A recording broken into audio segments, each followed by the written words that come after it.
இப்போது உங்கள் வீட்டு தேவைகளுக்கெல்லாம் ஒன்றே ஒன்று இருந்தால் போதும், சரி பண்ணிடலாம். என்னது? வீட்டு தேவைகளுக்கு ஒரு விஷயம் உங்கள்கிட்ட இருந்ததுன்னா அதெல்லாம் கரெக்ட் பண்ணிடலாம். என்ன வேணும்? அது பணம். Very good. பணம் இருந்துன்னா வீட்டினுடைய பிரச்சனைகள், இந்த கடன் கட்டுறது, குழுவுக்கு கட்டுறது, சிரிக்கிற பார்த்தா எல்லாருமே குழுவில் வாங்கியிருப்பீங்களாட்டு இருக்குது. ஆசீர்வாத குழுவா? என்ன குழு அது?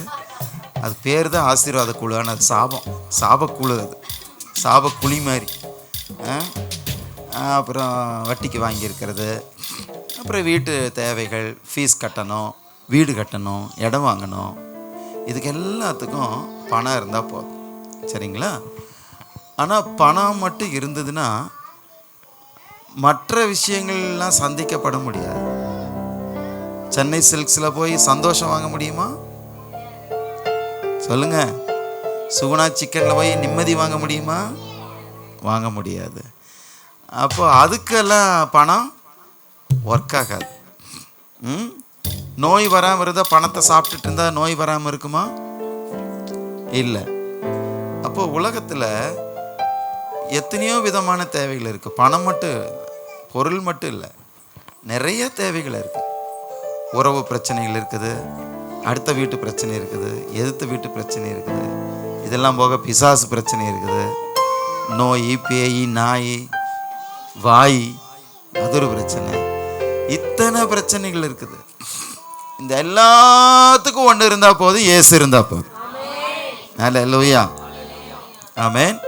எல்லாம் சொல்லுங்க. நீங்க தான் என் நம்பிக்கை தேவா, நீங்க தான் என் தேவை ஏசப்பா. பண்ணலாமா? நீங்க தான் என் நம்பிக்கை தேவா, நீங்க தான் என் விருப்பம் ஏசப்பா. சொல்லுங்க. நீங்க தான் என் நம்பிக்கை தேவா, நீங்க தான் என் விருப்பம் ஏசப்பா. என் தேவையும் நீங்க, என் வாஞ்சையும் நீங்க, என் வாழ்வில் எல்லாமே நீங்க. என் தேவையும் நீங்க, என் வாஞ்சையும் நீங்க, என் வாழ்வில் எல்லாமே நீங்க. என் தேவையும் நீங்க, என் வாஞ்சையும் நீங்க, என் வாழ்வில் எல்லாமே நீங்க. பாடுங்க. நீங்க தான் என் நம்பிக்கை தேவா, நீங்க தான் என் விருப்பம் ஏசப்பா.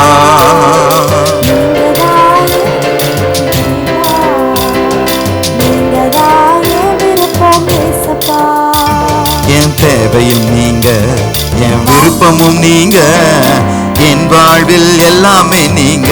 ஆண்டவரை பார்த்து. என் தேவையும் நீங்க, என் வாஞ்சையும் நீங்க, என் வாழ்வில் எல்லாமே நீங்க. பொன்னும் பொருளும் உமக்கு ஈடாகுமா?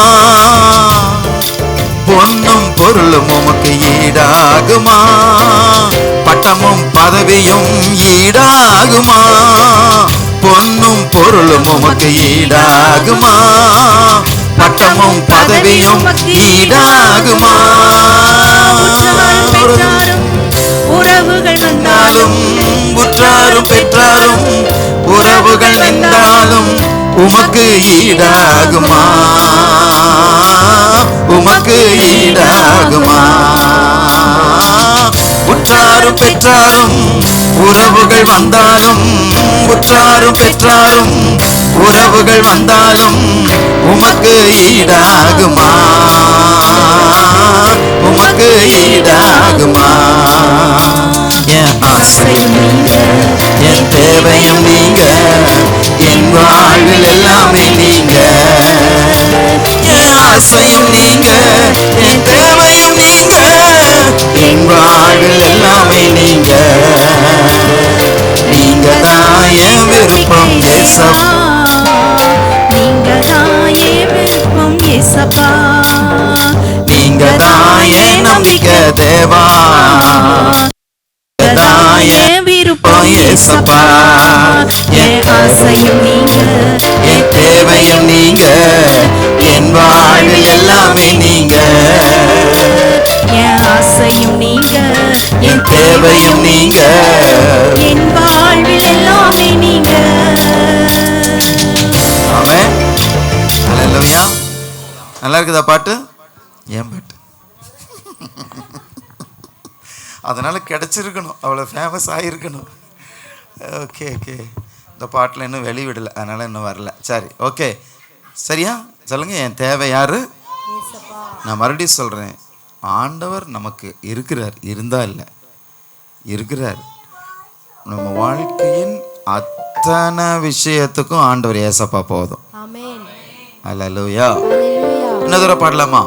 பொன்னும் பொருளும் உமக்கு ஈடாகுமா? பொண்ணு, பொருள், காசு, பணம், இதெல்லாம் நல்லா தெரிஞ்சுக்கங்க. பணம் இருந்தால் எல்லாம் சாதிக்கலாம் அப்படின்னு ஒரு நாள் நினச்சிடாதீங்க. இதுதான் உலகம். பணமோ பதவியோ எல்லாம் ஒரு லெவலில் வந்து நின்றும், வேலை செய்யாது. மனுஷ ஞானம் ஒரு லெவலுக்கு மேலே போய் ஒர்க் ஆகாது. எவ்வளோ பெரிய ஞானியாக இருக்கலாம், எல்லாம் நின்று போயிடும். ஆண்டவர் இருந்தால் எல்லாம் ஜெயிக்கலாம். பொன்னும் பொருளும் உமக்கு ஈடாகுமா? பட்டமும் பதவியும் ஈடாகுமா? பொன்னும் பொருளும் உமக்கு ஈடாகுமா? பட்டமும் பதவியும் ஈடாகுமா? உலகமே வந்தாலும் உறவுகள் நின்றாலும், உலகமே வந்தாலும் உறவுகள் நின்றாலும் உமக்கு ஈடாகுமா? உமக்கு ஈடாகுமா? என் ஆசையும் நீங்க, என் தேவையும் நீங்க, என் வாழ்வில் எல்லாமே நீங்க. என் ஆசையும் நீங்க, என் தேவையும் நீங்க, என் வாழ்வில் எல்லாமே நீங்க. என் நம்பிக்கை ஏசப்பா, நீங்க தான் என் விருப்பம் ஏசப்பா, நீங்க தான் என் நம்பிக்கை தேவா, நீங்க தான் என் விருப்பம் ஏசப்பா. என் தேவையும் நீங்க, என் ஆசையும் நீங்க, என் வாழ்வில் எல்லாமே நீங்க. என் ஆசையும் நீங்க, என் தேவையும் நீங்க, என் வாழ்வில் எல்லாமே நீங்க. என் ஆசையும் நீங்க, என் தேவையும் நீங்க, என் வாழ்வில் எல்லாமே நீங்க. ஹல்லேலூயா. God bless you. ஆமென். என்னுடைய வார்த்தையை கேட்க போகிறோம். எங்கள் குடும்பத்தின் சார்பாக உங்களுக்கு எங்களுடைய வாழ்த்துக்களை தெரிவித்துக் கொள்கிறோம். விமல் சொன்ன மாதிரி நானும் ரொம்ப நாளாக இங்கே வரணும் வரணும் வரணும் அப்படின்னு ஆசைப்பட்டேன். இன்றைக்கி வாய்ச்சது. ஷாலினி குழந்தையாக இருக்கும்போது, குழந்தை பிறந்த போதுன்னு எனக்கு தெரியும். ஆஸ்பத்திரியில் பிறந்த போதிலிருந்து எனக்கு தெரியும். இன்றைக்கி பெரிய பொம்பளை. ஓகே, ஆமாம். நீ பிறந்த போதுன்னு தெரியும். உன்னையும் வந்து பார்த்தேன் ஆஸ்பத்திரியில். நீங்கள் இங்கே தானே பிறந்தா? ஆமாம். அல்லேலூயா. அப்புறம் நான் டீச்சர் ஆகிட்டேன். ஷாலினிக்கே டீச்சர். ஷாலினி படித்த ஸ்கூலில் நான் டீச்சராக இருந்தேன். சரிங்களா? அப்படி பக்கத்து வீடு வேறு, பக்கத்து வீட்டுக்காரி. இப்படி பல என்னது, அவங்க அம்மா அப்பா எல்லாம் சிஎஸ்ஐ. ஆனால் ஷாலினி வந்து சின்ன பிள்ளையிலேருந்து நல்லா ஆவிக்குரிய வாழ்க்கையில் துடுக்கு. சர்ச்சுக்கு ஓடி ஓடி வந்துடுவாள். சர்ச்சுக்கு வந்து நல்ல ஒரு சுறுசுறுப்பாக எப்போவுமே ஷாலினி இருக்கிற இடத்துல யானை வெங்கல கடைக்குள்ள போன மாதிரி இருக்கும். யானை கரெக்டுங்களாயா நான் சொல்கிறது? யானை வந்து வெங்கல பாத்திர கடைக்குள்ள உள்ளே போனால் எப்படி இருக்கும்? அந்த மாதிரி ஷாலினி இருக்கிற இடம் அந்த மாதிரி இருக்கும். இப்போ கொஞ்சம் குறைஞ்சிருச்சு, ஆனால் அதே மாதிரி இருக்கணும். ஷாலினி இருந்தாவே அந்த இடத்துல ஒரு டபா டபா டபா டபா டபா டபா டபா தான் அப்படி இருக்கும். அது எனக்கு ரொம்ப பிடிக்கும். சிலர்லாம் இருக்கிறாங்களா, அவங்களுக்கு உயிர் இருக்குதுன்னு மூக்கில் கையை வச்சு பார்த்தா தான் தெரியும். அப்படி இருக்கக்கூடாது. எப்பவுமே கலகலப்பாக இருக்கணும். அந்த மாதிரி சந்தோஷமாக இருக்கணும். ஷாலினி சோர்ந்து போன மாதிரியெல்லாம் நான் பார்க்கல. அந்த மாதிரி சின்னதுலேருந்தே நல்ல சத்தியத்தை கேட்டு சத்தியத்தில் வளர்ந்த பொண்ணு. ஸோ ஏற்ற நேரத்தில் விமல் குமார் தானே பாதி இருக்கிறேன் நான். ஓகே, விமல் குமாருக்கு கல்யாணம் செய்து கர்த்தர் அவர்களை ஆசீர்வதித்தார். நல்ல படிப்பாளி ஷாலினி. நல்ல ஸ்கூலில் எல்லாம் ஃபஸ்ட்டு, சின்னதுலேருந்து ஃபஸ்ட் ரேங்க்கு. அதுக்கு தகுந்த மாதிரி ஆண்டு நல்ல வேலையை கொடுத்தார். சவுதியில் நல்ல சம்பளத்தோட, கை நிறைய சம்பளம். அங்கேயே இருந்திருந்தால் குபேரனாக வாழ்ந்துருக்கலாம். நல்ல நல்ல சம்பளம் கொடுத்தார். அதே போல் நல்ல வேலை செய்யும்போது இப்போதுமே நல்லா கொடுக்குற ஒரு குடும்பமாக ஆண்டு இந்த குடும்பத்தை வச்சுருக்கிறாரு. ஸோ ஒரு நல்ல பாஸ்டர் உங்களுக்கு இருக்கிறார். அதுக்கு ஏன் ஆமேன்கிறீங்க? நல்லா ஆமேன்னு சொல்கிறது என்னக்கா காவேரிக்கா இப்படி மெதுவாக அப்படியாங்கிற மாதிரி அப்படிங்கிற மாதிரி சொல்கிறீங்க. உங்கள் பேருமா? ஜெனிஃபர். நாங்கள் இந்த வருஷம் கிறிஸ்மஸ்க்கு உங்கள்கிட்ட தான் மிக்சர் வாங்குவோம் ஃபங்க்ஷனுக்கு. சரியா? அப்படி ஆண்டு இந்த குடும்பத்தை ஆசீர்வதிச்சிருக்கிறார். ஜாய், எப்பவுமே ஜாய் ஜாய் தான். ஆமாம், சரி. லேவி, லேவினா சேர்த்து வைக்கிறவன் அர்த்தம். லேவினா என்ன அர்த்தம்? சேர்த்து வைக்கிறவன், சேர்த்து பிடிக்கிறவன் அப்படின்னு அர்த்தம். ஸோ கர்த்தர் பிள்ளைகளை ஆசீர்வதிச்சிருக்கிறார். இன்னைக்கு உங்களெல்லாம் பார்க்குற சந்தோஷம். அல்லேலூயா, அல்லேலூயா, தேங்க்யூ ஜீசஸ். பாருங்கள், நீங்கள் சின்ன சர்ச்சாக இருந்தாலும் ஏசி சர்ச்சில் இருக்கிறீங்க. எப்படி ரிச்சு சர்ச்சாக இருக்கிறீங்க, பணக்கார சபை நீங்கள். அவர் பாருங்கள், உங்கள் பாஸ்ட் பாருங்கள் எப்படி இருக்கிறார், நான் பாருங்கள் எப்படி இருக்கிறேன். பணக்காரர் நீங்கள்லாம். ஓகே, ஆமீன், வெரி குட் சிஸ்டர், ஆமீன். ஓகே, நான் கிராமத்திலேயே வாழ்ந்துட்டேங்க. கிராமத்திலேயே வாழ்ந்துட்டு என் ஊழியமெல்லாம் கிராமமே தான், கிராமம். அதனால் நான் அந்த காலத்துலேருந்தே நானும் கோட்டெலாம் வச்சுருக்கிறேன். விமல் கூட சொல்லுவேன், அண்ணா நீங்கள் கோட்டு போடுங்கண்ணா, என்னன்னா இப்படியே இருக்கிறீங்கன்னு. என்னோடய தலைவரும் அப்படி தான் சொல்லுவார், எஸ்ஐகே ஃப்ரான்சிஸு. அவர் எப்போயுமே கோட்டு போடாமல் வரமாட்டார். நான் கோட்டு போடலனாலும் திட்டுவார். ஆனால் என்னை திட்ட மாட்டார், ஏன்னா எனக்கு தெரியும் ஜெயக்குமார் அப்படி தான்ருவார். ஏன்னா மற்றவங்களெல்லாம் கோட்டு போடாமல் அவர் மேலே ஏற்ற மாட்டார். ஏன்னா ராஜாவுக்கு ஊழியம் செய்கிறேன். யாருக்கு ஊழியம் செய்கிறோம்? அதனால் ராஜ கெத்தோடு இருக்கணும்னு சொல்லுவார். ஆனால் நான் அப்படி இருக்கிறது இல்லை. சரியா? ஒன்று மன்னிச்சுங்க. சரி, ஓகே, வாசிக்கலாமா? 1 பேதுரு 5ஆம் அதிகாரம். ஈஸியாக ஞாபகம் வச்சுக்கலாம்ல. 5ஆம் அதிகாரம் 6வது வசனம், 7வது வசனம், 8வது வசனம். 5, 6, 7, 8 ஞாபகம் வச்சுக்கலாமா? படிங்களா.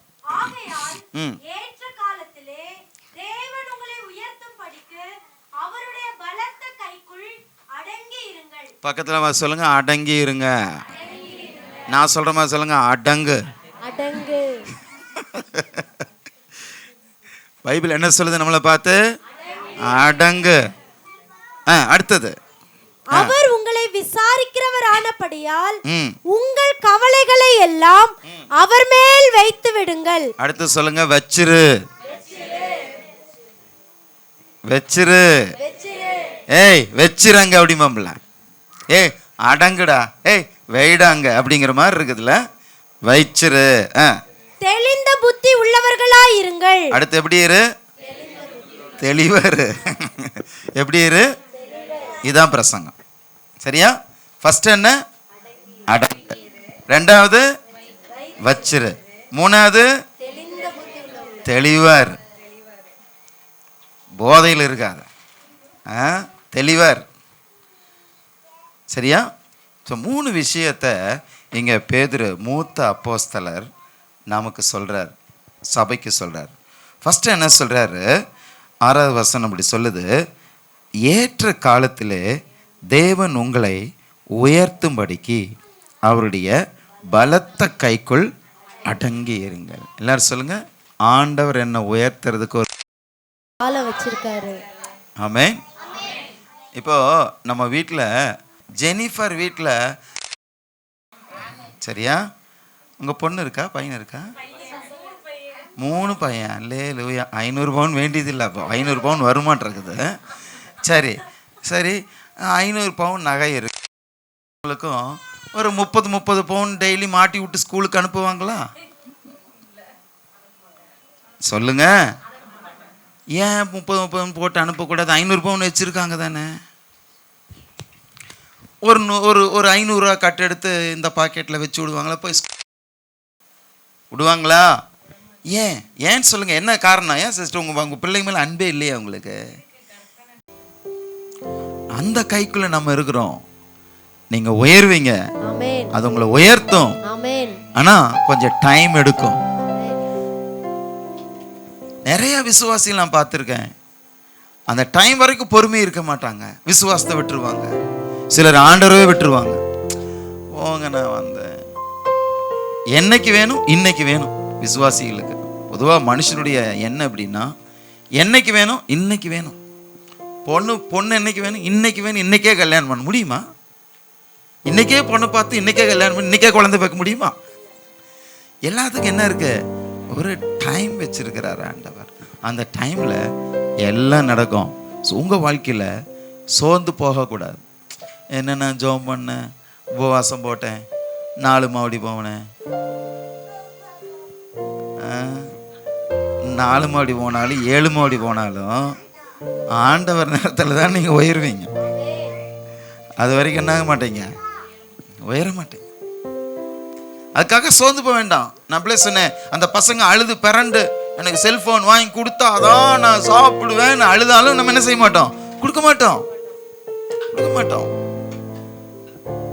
நம்ம சில நேரத்தில் உபவாசம், ஜெபம், ஆண்டவரே ஆண்டவரே ஆண்டவரே, ஆண்டவர் வெயிட் கொஞ்சம் இரு, வெயிட் பண்ணு. ஏன், நான் இப்ப கொடுத்தா மிஸ்யூஸ் பண்ண மாட்டேன், அது ஒண்ணு மிஸ்யூஸ் பண்ணிடும். ஆசீர்வாதமே சிலரை அழிக்குது. ஆசீர்வாதமே சிலரை அழிக்குது. அதனால ஆண்டவர் வெயிட் பண்றார். தாவீத ஆண்டவர் என்ன பண்ணாரு? அபிஷேகம் பண்ணார். என்னவா அபிஷேகம் பண்ணாரு? ராஜாவா. அடுத்த நாளே ராஜா ஆயிட்டாரா? ஐயோ, அதுக்கப்புறம் தான் ஏன்டா அந்த அபிஷேகம் வந்ததுங்கிற லெவல் ஆயிப்போச்சு. அதுக்கப்புறம் தான் உயிருக்கு பயந்து தாவீது என்ன செய்ய வேண்டியதா இருந்தது?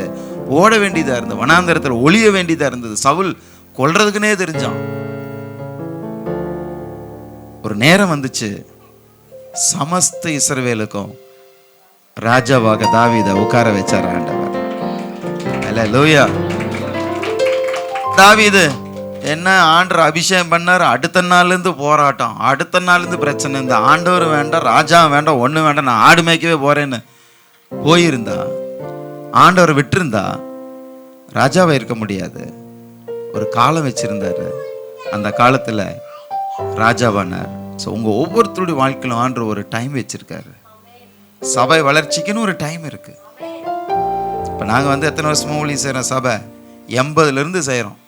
இப்போ தான் 250 டச் பண்ணியிருக்கோம். சில நேரத்தில் எனக்கே இந்த பாஸ்டர் ஊழியத்தை விட்டுறலாமான் இருக்கும். பேசாமல் வேறு ஏதாவது ஊழியம் பண்ணிக்கலாம் அப்படி இருக்கும். ஆனால் கர்த்தர் ஒரு டைம் வச்சிருக்கிறாரு. அந்த டைம் வரும்போது எல்லாம் மடமடம் நடக்கும். அது வரைக்கும் என்ன பண்ணணும்? அது வரைக்கும் அந்த கரத்துக்குள்ள விசுவாசத்தோட அமைதியா அடங்கிரு. அல்லேலூயா. அங்கேயும் இங்கேயும் பார்த்து சோர்ந்து போகக்கூடாது. நமக்கு பின்னாடி வந்தான், நமக்கு பின்னாடி சர்ச்சுக்கு வந்தான், அவன் இன்னைக்கு எங்கேயோ போயிட்டானா? நம்ம இன்னும் அப்படியே அதே வீட்லயே இருக்கிறோமே, அந்த வீடும் பாகம் போட வேண்டியதாக்குதே அப்படின்னு நினைக்கக்கூடாது. ஆண்டவர் ஒரு நேரம் வச்சிருக்காரு. அந்த நேரத்தில் எல்லாத்தையும் ஆண்டவர் சரி பண்ணுவார். நாங்கள் எங்கள் அப்பா அம்மா ரட்சிக்கப்படுறதுக்கு முன்னாடி அப்போ இருந்தே பயங்கர கஷ்டம். சாப்பாடு கூட இருக்காது எங்கள் வீட்டில். சரிங்களா? ரொம்ப சின்ன பசங்க நாங்கள்லாம். சாப்பாடு கூட இருக்காது, பயங்கர வறுமை. எங்கள் அப்பா கட்சின்னு போயிடுவார். மன்றம், கட்சி, அங்கேயே தான் இருப்பார். சரிங்களா? பயங்கர கஷ்டம், வறுமை. அப்போ எங்கள் அம்மா 2 முறை தற்கொலை பண்ணுறதுக்கு முயற்சி பண்ணாங்க. எங்களெல்லாம், நாங்கள் குழந்தைகளாக இருக்கோம், அந்த வறுமை கஷ்டத்தில் எதுக்கு வாழ்ந்துட்டு அப்படின்னு சொல்லி ஒரு முறை கிணத்துல விழுகிறதுக்காக என்னையும் என் தம்பியும் இடுப்பில் வச்சுட்டு எங்கள் அண்ணனுக்கு 2 பேரையும் கூட்டிகிட்டு போய் சாயங்கால நேரத்தில், இருட்டாகிற நேரத்தில் கிணத்துல விழுந்து பிள்ளைகளையும் தள்ளி விட்டு நம்மளும் செத்துடலான்னு. ஆனால் அங்கே போகும்போது, அந்த கிணத்துக்கிட்ட போகும்போது எங்கள் அண்ணன் 2 பேரும் அழுக கத்துன்னு கத்த ஆரம்பிச்சிட்டாங்க. அம்மா வேண்டாம் வேண்டாம், பயமாக இருக்குது, வாமா வீட்டுக்கு போகலான்னு. அதனால் திரும்பி வந்துட்டாங்க. இன்னொரு முறை நாங்கள் இருந்த வீட்டில் லைன் வீடு 7 வீடு, பயங்கர மூட்டைப்பூச்சி இருக்கும். முன்னாடி ஒரு கடை இருக்கும். எப்போவுமே அந்த கடையில் போய் மூட்டைப்பூச்சி மருந்து வாங்கும். இந்த போட்டால் தான் தூங்க முடியும். ஒரு நாள் நைட்டு எங்கள் அம்மா இன்னையோட இந்த லைஃபே வேண்டாம், செத்தரணும்னு சொல்லி நைட்டு 9 மணிக்கு அந்த கடையில் போய் மூட்டைப்பூச்சி மருந்து வாங்குறாங்க. பிள்ளைகளுக்கு கொடுத்துட்டு நம்மளும் செத்தரலான்னு. ஆனால் அன்னைக்கு அந்த கடைக்காரர் எப்போவுமே கொடுக்குறவர் அன்னைக்கு கொடுக்க மாட்டேன்ட்டார். இருந்துமே இல்லைன்னு சொல்லிட்டார். அந்த மாதிரி வறுமை கஷ்டம். அப்புறம் ஆண்டவரை அறிஞ்சாங்க, ஏற்றுக்கிட்டோம். கவனிங்க, ஆண்டவரை ஏற்றுக்கிட்ட நாளில் இருந்து மறுபடியும் 7 வருஷம் அதே வறுமை, 7 வருஷம் அதே கஷ்டம். சாப்பாடே இருக்காது. ஒரு வாரமெல்லாம் சாப்பிடாம இருப்போம்.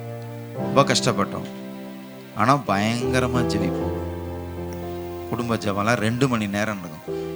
வீட்லேயே அபிஷேகத்தில் நிறைஞ்சு துள்ளி முட்டியெல்லாம் காயமாயிரும். அப்படி ஜெபிப்போம். வீட்டில் டெய்லியும் ஜெபிப்போம். ஆண்டவர் தீர்க்க தரிசனமாக பேசுவார். ஒரு நாள் 7 வருஷம் 7வது வருஷம் ஒரு நாள் பேசுகிறார். இன்றோடு உன்னுடைய பசி கொடுமை முடிஞ்சதுன்னு பேசுகிறார். அடுத்த நாள்ல இருந்து இந்த நாள் வரைக்கும் பசி அப்படின்னா என்னன்னு எங்களுக்கு தெரியாத அளவுக்கு ஆண்டவர் பசிக்கிறார். அந்த 7 வருஷம் ரொம்ப கடுமையாக இருந்துச்சு. பயங்கர போராட்டம். குடும்பமாக சர்ச்சுக்கு போவோம். 3 நாள் 4 நாள் சாப்பிடாம இருப்போம். 5 கிலோமீட்டர் நடந்து சர்ச்சுக்கு போனோம். 8 மணி சர்ச்சுக்கு 7:30க்கெல்லாம் போயிடுவோம் எங்கள் குடும்பமாக. அப்போல்லாம் சர்ச்சு 9 மணிக்கு ஆரம்பித்து 1 மணி 2 மணிக்கு தான் முடியும். 5 மணி நேரம் நடக்கும். அதுக்கு பிறகு சர்ச்சில் எல்லாம் வேலை செஞ்சுட்டு வீட்டுக்கு அப்படியே மயங்கி வருவோம். வந்தால் ஒரு டம்ளர் வர காப்பி தான் கிடைக்கும். அப்படி வாழ்ந்தோம். ஆனால் இன்னைக்கு ஆண்டவர் எப்படி வச்சிருக்காரு, ஒவ்வொரு வருஷமும் நம்ம சர்ச்சில் சாப்பாடு கொடுக்கறதுக்காக மட்டும் 3 லட்ச ரூபா செலவு பண்ணுறோம். சர்ச்சில் சாப்பாட்டுக்காக மட்டும் 2.5 லட்சம் 3 லட்சம் செலவாகுது. எதுக்கு எடுத்தாலும் சாப்பாடு போட்டுருவோம். எதுக்கு எடுத்தாலும். ஏன் சொல்கிறேன், அந்த 7 வருஷம் பொறுமையாக அடங்கி கர்த்தருக்குள்ள இருந்தோம். இன்னைக்கு நாங்கள் 4 பிரதர்ஸ், 4 அண்ணன் தம்பி, 4 பேரும் வெளிநாட்டில் போய் ஊழியம் செய்ய. இப்போ அண்ணன் அமெரிக்காவில் போய் ஊழியம் செய்ய போயிருக்கிறாரு. நான் இந்த 5 வருஷமாக தான் போகல, கொரோனாக்கு அப்புறம். இல்லாட்டி வருஷம் 2 தடவை 3 தடவை வெளிநாடு போவேன் ஊழியம் செய்யறதுக்கு. கர்த்தர் பாருங்க எப்படி ஒரு குடும்பத்தை எப்படி உயர்த்தி இருக்கிறார். அதுக்கு தேவை ஒரு பொறுமை. அடங்கி இருக்கிறன்னா என்ன அர்த்தம்னா பொறுமையாக இருக்கிறது, விசுவாசத்தை விடாமல் இருக்கிறது. அதனால் உங்களுடைய எல்லா பிரச்சனைகளுக்கும் ஒரு முடிவு வச்சிருக்கிறார். பைபிள் சொல்லுது, நிச்சயமாகவே முடிவு உண்டு, உன் நம்பிக்கை வீண் போகும். ஆனால் அந்த நம்பிக்கையில் இருக்கிறமாங்கிறது தான் பிரச்சனை. விசுவாசத்தோட நம்பிக்கையோடு இருங்க. ஏற்ற காலம் இருக்கு. உங்கள் குடும்பம், உங்கள் வாழ்க்கை, உங்கள் பிள்ளைகள், சபை எல்லாம் ஒரு பெரிய உயர்வில் இருக்கும். அடுத்ததுன்னு 7வது வசனம் என்ன சொல்லுது, அவர் உங்களை விசாரிக்கிற ஆனபடியால் கவலைகளை எத்தனை கவலை? வீட்டு கவலை, கடன் கவலை, பிள்ளை கவலை, எதிர்கால கவலை, புருஷன் கவலை, மனைவி கவலை, நோய் கவலை, பணக்கவலை, பிஸ்னஸ் கவலை, என்னென்ன கவலை இருக்கு? எத்தனை கவலை இருக்கு? எத்தனை கவலை இருக்கு? ஒருத்தர் சொன்னார், என் கவலை நினச்சி நான் கவலைப்படுறதை விட என் கவலை நினச்சி நான் கவலைப்படுறதை பார்த்து நீ கவலைப்படுற பார்த்தியா, அந்த கவலையை பார்த்தா தான் எனக்கு கவலையாக இருக்குதுன்னு. சொல்லுங்கம்மா, காவேரிக்கா நான் சொன்னது சொல்லுங்க. இது வெளிப்படுத்தல் 23ஆம் அதிகாரத்தில் இருக்குது இந்த வசனம். கவனிங்க. கவலைன்னா என்ன தெரியுங்களா? கவலைன்னா என்ன தெரியுமா? ஒரு பிரச்சனையை பற்றி ஆழமா நினைக்கிறதுக்கு பேர் தான் கவலை. ஒரு பிரச்சனையவே அல்லது தியானம்னு சொல்லலாம். ஒரு பிரச்சனையை தியானிச்சா அதுக்கு பேர் கவலை. ஆண்டவரை தியானிச்சா அதுக்கு பேர் விசுவாசம். சொல்லுங்க. பிரச்சனையை ரொம்ப ஆழமா நினைச்சீங்கன்னா அதுக்கு பேர் தான் என்னது? கவலை. கவலைப்படுறது என்ன? இந்த பிரச்சனையவே நினைச்சிட்டு இருக்கிறது, அதுக்கு பேர் தான் கவலை. அதுக்கு பதிலாக ஆண்டவர் நினைச்சீங்கன்னா அதுக்கு பேர் என்னது? விசுவாசம். முடிச்சது. உங்கள் கவலைகள் எல்லாவற்றையும், எத்தனை கவலை இருக்குதோ அத்தனை தூக்கி யார் மேல வைங்க? அவர் மேல் வைத்து விடு. கர்த்தர் மேல் பாரத்தை வைத்து விடு, கலங்கி தவிக்காதே, அவரே உன்னை ஆதரிப்பார், அதிசயம் செய்வார், நீதிமான் தள்ளாட விட மாட்டார், நித்தமும் காத்து நடத்தி நீதிமான் தள்ளாட விட மாட்டார், நித்தமும் காத்து நடத்திடுவார். கர்த்தர் மேல் பாரத்தை வைத்து விடு, கலங்கி தவிக்காதே, அவரை உன்னை ஆதரிப்பார், அதிசயம் செய்வார். ஆமென். எல்லாம் சொல்லுங்க, கவலை வைத்து விடு, வைத்து எடு இல்லை. நம்ம என்ன பண்ணுவோம்? வச்சு எடுத்துருவோம், வச்சு எடுத்துறோம். ஒரு அம்மா பெரிய விறகு சுமந்துட்டு போச்சு ரோட்ல, ஒரு பாட்டியம்மா, எங்க ஊர்ல, ஆந்திரால இல்லாமா இங்க தமிழ்நாட்டில் விறகு சுமந்துட்டு போச்சு. அப்போ அந்த காலத்தில் மாட்டு வண்டியெல்லாம் நிறைய போகும்ல, ஒரு மாட்டு வண்டி போச்சு. அந்த மாட்டு வண்டிக்கார அந்த வயசானவன் என்ன பண்ணுது, சுமந்துட்டு போகுதுன்னு சொல்லி வண்டியில் ஏறிக்கோமான்னு சொன்னார். இந்த அம்மா வண்டியில் ஏறிக்கிச்சு. வண்டி போயிட்டு இருக்குது. கொஞ்ச நேரம் கழிச்சு வண்டிக்காக திரும்பி பார்த்தா அந்த அம்மா மறுபடியும் சுமந்துட்டு உட்காந்துருக்கு. இவர் கேட்டாரு, ஏமா தலையில வச்சுட்டு இருக்கிற, இறக்கி வண்டியில வைமா, என்ன நீங்க எனக்கு தான் இடம் கொடுத்தீங்க, சுமைக்குமா இடம் கொடுத்தீங்கன்னு சுமந்துட்டு. நம்ம பயங்கரமா யோசிக்கிறாங்களே. அந்த மாதிரி ஆண்டருக்குள்ள வந்துட்டாலும் நம்ம என்ன பண்றது இல்லைன்னா, கவலையை அவர் மேல என்ன பண்றது இல்லை, வைக்கிறது இல்லை. நீங்க கவலைப்படுற வரைக்கும் அற்புதத்தை கனவுல கூட பார்க்க முடியாது. கவலைப்படும் போது ஆண்டவர்கிட்ட நம்ம என்ன சொல்றோம்? ஆண்டவரே நீங்க வேஸ்ட்னு சொல்றோம், சொல்லாம சொல்றோம். கவலை இருக்கிற வரைக்கும் அது விசுவாசத்தை தடுத்துரும், அற்புதம் நடக்காது. அதுதான் பைபிள் சொல், கவலையை வைத்து விற்று. இங்கிலீஷ்ல இருக்கும், கவலையை வையின்னு கூட இல்லை, காஸ்ட் யுவர் பர்டன், தூக்கி வீசுன்னு இருக்கு. பக்கத்தில் கொண்டு வந்து வச்சா கூட திரும்பி எடுத்துட்டு போனாலும் போயிடுவேன். அதனால இங்கிருந்து வீசிடு, எல்லா கவலையும் தூக்கி என் மேல வீசு, நான் பிடிச்சுக்கிறேன். நான் விராட் கோலியை விட நல்லா கேட்ச் பிடிப்பேன், ஏன்ட்ட வீசு, நான் பிடிச்சுக்கிறேன். நீயே வச்சிட்டு இருக்காத, தயவு செய்து ஆண்டவர் மேல வச்சிரு. எப்படி வைக்கிறது? தானே கவலை இருக்குது. ஒரு சிம்பிளான வழி சொல்றேன். உங்களுக்கு ஏதாவது பிரச்சனை ஞாபகத்துக்கு வரும்போது உடனே வாயை திறந்து கர்த்தர் பார்த்துக்குவார்னு சொல்லுங்க.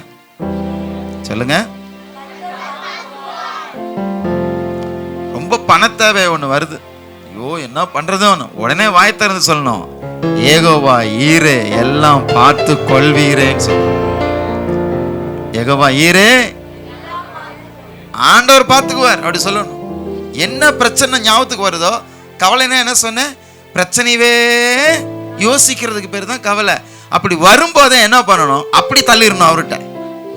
ஆண்டவர் பார்த்துக்குவார், ஆண்டவர் இருக்கிறார். வாயை திறந்து சொல்லுங்க, எந்த இடம்னு பார்க்க வேண்டாம். பக்கத்தில் இருக்கிறவங்க ஏதோ முட்டாளு, ஏதோ கிறுக்கு பிடிச்சிருச்சாட்டுன்னு நினச்சிக்குவாங்க, பரவாயில்ல. தன்னைத்தானா பேசுதுன்னு சொல்லுவாங்க, பரவாயில்ல. உடனே சொல்லுங்க, வாயை திறந்து, கர்த்தர் பார்த்துக்குவார். உங்க ஹஸ்பண்ட் புலம்புறாரு, மனைவி புலம்புறாங்க, என்ன பண்ண, கர்த்தர் பார்த்துக்குவார். வாயை திறந்து சொல்லுங்க, கர்த்தர் இருக்கிறார். கர்த்தர்னு செத்தா போயிட்டார், கர்த்தர்னு செத்தா போயிட்டார். என் மீட்பர் உயிரோடு இருக்கையிலே எனக்கு குறை உண்டு நீ சொல் மனமே. என் மீட்பர் உயிரோடு இருக்கையிலே எனக்கு குறை உண்டு நீ சொல் மனமே. கவலைகள் தீர்ப்பார், கண்ணீர் துடைப்பார், கடைசி மட்டும் கைவிடாதிருப்பார்.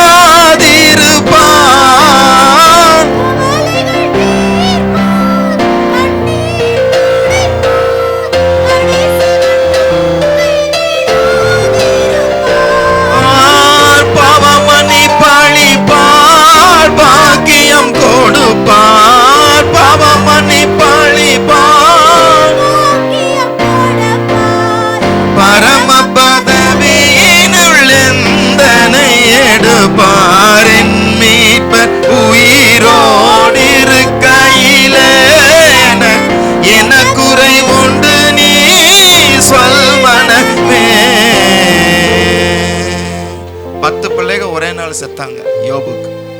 யோசிச்சு பாருங்க, 10 சவப்பெட்டி ஒரே வீட்டில்.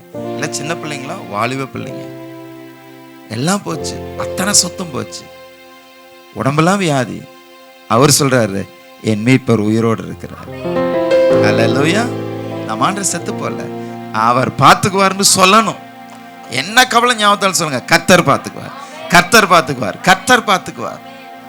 கவலைய இப்படிதான் வைக்கிறது அவர் மேல. அது மைண்ட்ல வரும், பிசாசு ஞாபகப்படுத்துவான். இதுக்கு என்ன பண்ண போற, கர்த்தர் பார்த்துக்குவார், கர்த்தர் பார்த்துக்குவார், கர்த்தர் எனக்கு இருக்கிறார்.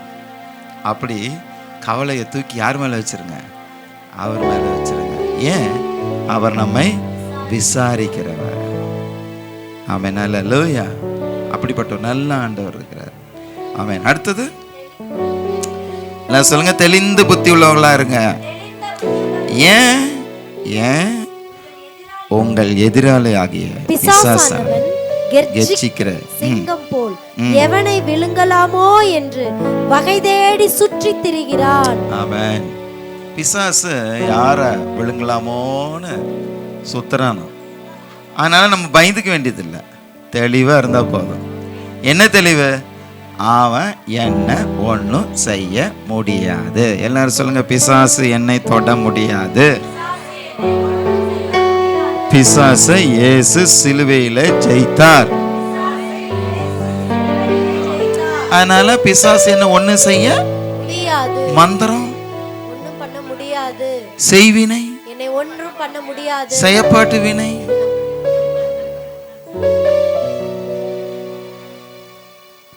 மந்திரம் மந்திரம் மந்திரம் மந்திரம் வச்சு விட்டாங்க. எங்க வீட்டு முன்னாடி என்ன கிடக்குது, எலுமிச்சம்பழம் கிடக்குது, மிளகா கட்டி வச்சுக்கிறாங்க, முட்டை கிடக்குது. முட்டையை ஆம்லேட் போட்டு எலுமிச்சம் புளிஞ்சு சாப்பிடுங்க, அதுக்கு தான் போடுறாங்க. மந்திரம் ஒன்றும் செய்ய முடியாது. பிசாசு உங்களை தொட முடியாது, தொட முடியாது. நான் 7வது படிக்கும்போது காங்கேயத்தில் ஒரு வீட்டில் இருந்தோம். அப்போது ஒரு கோடாங்கி காலையில் எங்கள் வீட்டுக்கு பக்கத்து வீட்டுக்கு, எங்கள் வீட்டுக்கு வரல, பக்கத்து வீட்டுக்கு வந்து குடு குடு குடு குடுன்னு சொன்னார். நான் சொன்னேன், நீ சொல்கிறதெல்லாம் பொய். உடனே பக்கத்து வீட்டுக்கு போயிட்டார். நானும் அங்கேயே போனேன், அங்கேயும் போய் நீ சொல்கிறதெல்லாம் பொய், நீ சொல்கிறதெல்லாம் பொய் அப்படின்னு. அடுத்த வீட்டுக்கு போனார், அங்கேயும் போனேன். 5 வீடு, 5 வீட்டுக்கு போனேன். நீ சொல்கிறதெல்லாம் போய். திடீர்னு கோபம் வந்து அந்த இதை எடுத்து ஏன் முன்னாடி அடித்தார். இன்னும் 6 மாசத்துல, இன்னும் 6 மாசத்துல உனக்கு வலது கால் இருக்காது. என்ன கால் இருக்காது? அதனால எனக்கு 2 இடது கால் நினச்சிக்காதீங்க, சரியா? நான் சொன்னேன் உடனே, 6 மாசம் கழிச்சு நீ திரும்பி வரணும். எனக்கு வலது கால் இருந்தா நான் கும்பிடுற ஏசாமி நீ கும்பிடு. நீ சொல்ற மாதிரி எனக்கு வலது கால் இல்லைன்னா நீ சொல்ற உன் சாமியை நான் கும்பிட்றேன்னு சொன்ன. சவால்னு சொன்னான். சவால் தம்பி, பாரு 6 மாசம் உனக்கு கால் இருக்காது அப்படின்னு சொன்னான். 6 மாசம் கழிச்சு அவன் வரவே. சரிங்களா? அந்த மந்திரவாதி தான் சும்மா இருந்திருப்பான்னு நினைக்கிறீங்களா? பயங்கர கோவம், முகமெல்லாம் பார்க்கணும், அப்படி கோவம் கொப்பளிச்சு சொன்னான். நிச்சயமே தான் பண்ணியிருப்பான். நிச்சயமா போய் அவன் சுடுகாட்டில் போய் மண்டையோட வச்சு மந்திரம் பண்ணியிருப்பான். ஆனா ஒன்றும் உன்னை அணுகாத. உன் பக்கத்தில் 1000 பேரும் உன் வலது பக்கத்தில் 10000 பேர் விழுந்தாலும் அது உன்னை அணுகாது, அணுகாது. பிசாசு உங்களை தொட முடியாது. பாவம், வியாதி, மரணம், பிசாசு இதெல்லாம் நம்மளை தொட முடியாது. பாவம் தொட முடியாது, வியாதி தொட முடியாது, மரணம் தொட முடியாது. பிசாசின் எந்த வல்லமையும், சத்துருவின் சகல வல்லமைகளையும் மேற்கொள்ள நான் உங்களுக்கு அதிகாரம் கொடுத்திருக்கிறேன் ஆண்டவர் சொல்லியிருக்கிறேன். அதனால இந்த தெளிவு இருக்கணும். அதே சமயத்தில் அவன் அட்டாக் பண்றதுக்கு வருவான். என்ன பண்ணுவான்? நம்ம ஊர்ல திட்டுவாங்கடா, மொன்ன நாயா இருக்கிற ஏடா அப்படிம்பாங்க. அப்படின்னு என்ன அர்த்தம்? திரும்ப திரும்ப போறது. அவன் ஒரு அப்படிதான், அவன் தோத்துட்டான் ஆனாலும் வருவான், இந்த தடவை ட்ரை பண்ணலாமான்னு. என்ன பண்ணணுமா? அடுத்த வசனம் சொல்லுது, விசுவாசத்தில் உறுதியா இருந்து அவனுக்கு எதிர்த்து நில்லுங்கள். அவ்வளவுதான். எதிர்த்து நின்னா போதும். எதிர்த்து நில், பிசாசு ஓடிடுவான். எதிர்த்து பிசாசு ஓடிடுவான், எதிர்த்து பிசாசு ஓடிடுவான். அவன் தோற்று போனவன் தானே, அவன் தோற்று போனவன் தானே. ஆமென். அவன் யார்? அவன் ஏற்கனவே தோத்தவன், தோத்தகாலி.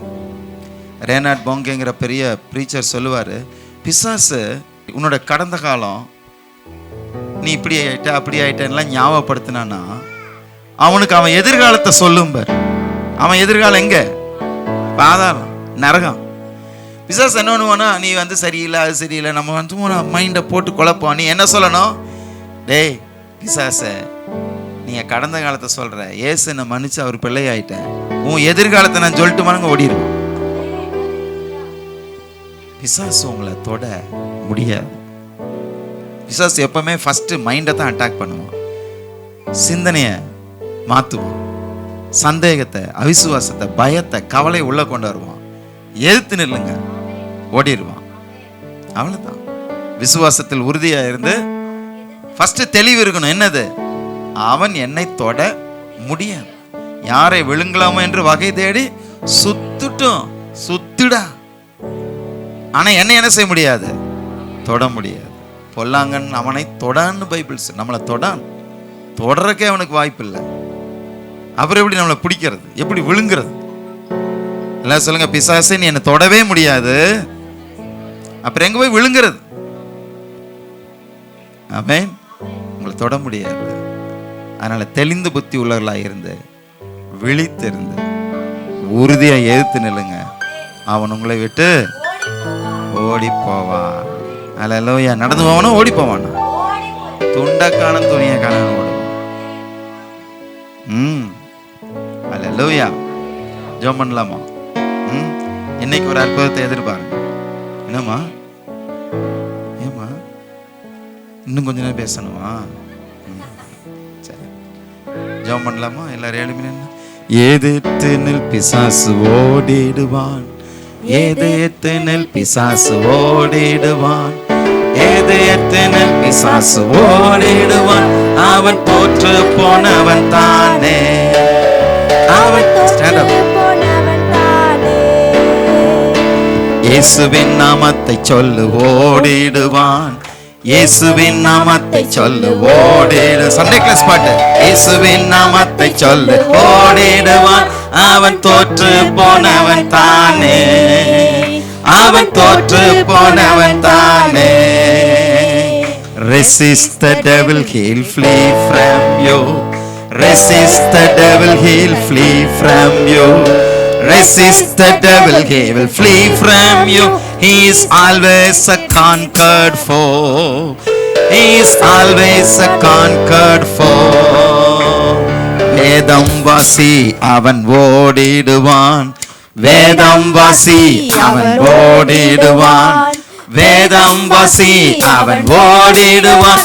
அவன் தோற்று போனவன் தானே, அவன் தோற்று போனவன் தானே. இயேசுவின் ரத்தத்தை சொல்லு ஓடிடுவான், இயேசுவின் ரத்தத்தை சொல்லு ஓடிடுவான். Very good. இயேசுவின் ரத்தத்தை சொல்லு ஓடிடுவான், அவன் தோற்று போனவன் தானே, அவன் தோற்று போனவன் தானே. ஓ எதிர்த்து நில் பிசாசு ஓடிடுவான், எதிர்த்து நில் பிசாசு ஓடிடுவான், எதிர்த்து நில் பிசாசு ஓடிடுவான். அவன் தோற்று போனவன் தானே, அவன் தோற்று போனவன் தானே. கர்த்தர்கரம் என் மேலங்க, கடுகளவோ பயமில்லைங்க. கர்த்தர்கரம் என் மேலங்க, கடுகளவும் பயமில்லைங்க. ஏந்திடுவார் என்ன தாங்கிடுவார், எதிரி வந்தா எத்தி உதைச்சிடுவார். ஏந்திடுவார் என்ன தாங்கிடுவார், எதிரி வந்தா எத்தி உதைச்சிடுவார். கர்த்தர்கரம் என் மேலங்க, கடுகளவும் பயமில்லைங்க. கர்த்தர்கரம் என் மேலங்க, கடுகளவும் பயமில்லைங்க. தூட்டிடுவார் தாள